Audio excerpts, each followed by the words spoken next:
2 सितंबर 2010 35 साल का गोरखा सैनिक विष्णु श्रेष्ठ उस साल किसी लड़ाई का उम्मीद नहीं किया था। अब रिटायरमेंट के बाद वो अपने घर लौट रहा था, लेकिन थके हुए को आराम कहाँ। आधी रात में ट्रेन अचानक रुक गया, जिससे सभी यात्री जग गए।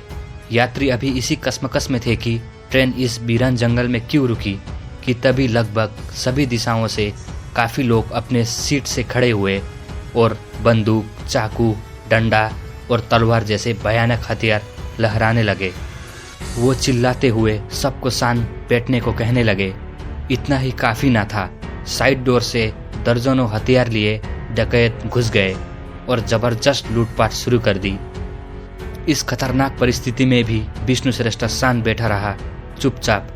यहाँ तक कि जब डकैतों ने उसका पर्स छीना तब भी वो चुपचाप रहा, एक सच्चे बहादुर की तरह। वो जानता था कि ये उसकी लड़ाई नहीं थी, बस चंद रुपए के लिए अपनी जिंदगी दांव पर लगाना सही नहीं था। लेकिन तभी कुछ ऐसा हुआ जो उसके बर्दाश्त के बाहर था। 18 वर्ष की एक खूबसूरत लड़की श्रेष्ठा के बगल में बैठी थी। डकैतों ने जब उसके सीट के पास पहुंचे तो लड़की को पकड़ने लगे। डकैतों के सरदार ने लड़की का सर फाड़ दिया और लड़की मदद के लिए चिल्लाई।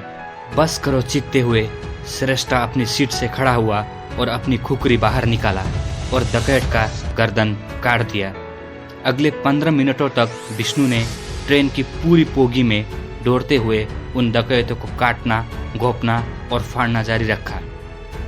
उसने खुखरी से 40 खूंखार डकैतों को नाकोचने चबा दिया। 3 डकैत मारे गए, 8 घायल हुए और बाकी दुम दबाकर भाग गए। इस दौरान विष्णु को बाएं हाथ में तलवार से गंभीर चोट लगी। ट्रेन अगले स्टेशन पर पहुंच गई।